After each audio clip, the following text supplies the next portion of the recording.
Hey, come see us on tour. I'll be in Davenport, Iowa, Las Vegas, Nevada, Chicago, Illinois, and Grand Rapids, Michigan. Go to jimmydore.com for a link for tickets. New bombshell allegations from Boeing whistleblowers about what happens to faulty plane parts are pretty horrifying.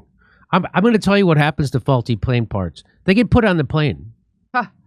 This is my guess. Okay, let's see.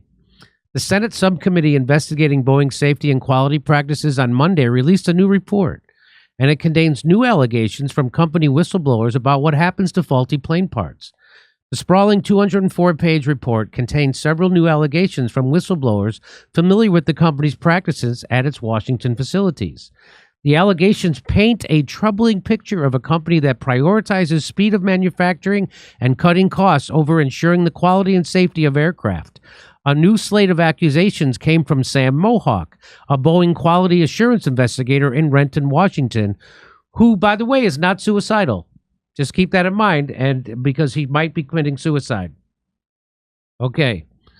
Mohawk, per the committee's report, wrote a June 11th complaint to the OSHA, alleging that the 737 program was losing hundreds of non-conforming parts. Mohawk further alleged that at the Renton factory, the company ordered staff to move improperly stored aircraft parts to intentionally hide them from the FAA inspectors. Where'd they put them? There were approximately 60 parts being stored outdoors, including 42 rudders, plus flaps, winglets, ailerons, stabilizers, and vertical fins.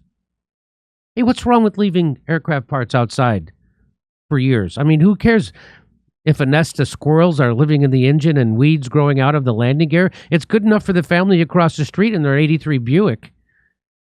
It's good enough for you. Can you believe that? They're just leaving airplane parts outside. What could possibly be the harm of leaving aircraft parts out in the air? It's not like they slowly corrode or anything. I'm sure they're fine. Since then, those parts that were hidden from the FAA inspection have been moved back to the outside area or lost completely. When they say lost completely, my guess is they didn't get lost. They got put into a plane. They got used in the construction of that's what lost means. Where'd they go? I don't know. The Senate subcommittee also highlighted allegations from former Boeing quality manager Merle Myers. Myers, a former Boeing quality manager, said staff at Boeing's manufacturing team regularly tried to retrieve bad parts from a reclamation area even after they were sent there for disposal. Myers further alleged that Boeing's manufacturing staff had forms that helped them justify moving parts from reclamation back into the production line. The example forms reviewed by the subcommittee, some dating back as far as 2002, appeared to relate to a variety of small and large aircraft parts, including 787 leading edge slats, landing gear fittings, 787 nacelle forgings, and wire bundles, the subcommittee wrote. Wow, that doesn't seem serious. The fresh slate of accusations from Boeing whistleblowers adds to the existing allegations against the company from other Boeing whistleblowers. Notably, 2 Boeing whistleblowers died before the Senate subcommittee's report came out on Monday. Really? Former Spirit Aerosystems employee Joshua Dean, 45, he died in May after contracting a sudden illness. Dean had testified against Spirit in a shareholder lawsuit and accused it of poor quality control when producing the Boeing 737 MAX.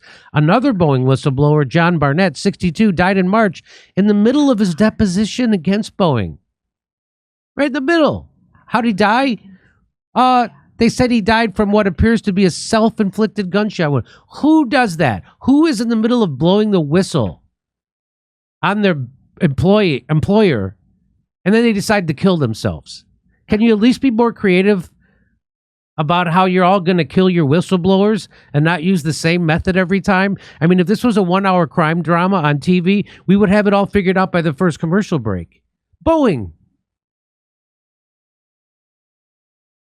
The Senate's new documents did drop Before Boeing CEO Dave Calhoun faced a Senate panel on Tuesday, lawmakers grilled Calhoun on the series of high-profile I'm going to show you that in a second. During his testimony, he said he was proud of the company's safety record. He said that. That's like some guy with 7 teeth saying, I'm proud of the middle one that's got a gold plate on it. Huh. I'm proud of every action we've taken. I'm going to show you him saying this in a second. For its part, Boeing told BI that it's reviewing the whistleblower's claims. Oh, I bet they are. We continuously encourage employees to report all concerns to our prior. Oh, my God. So there you go. I seriously don't want to fly a Boeing.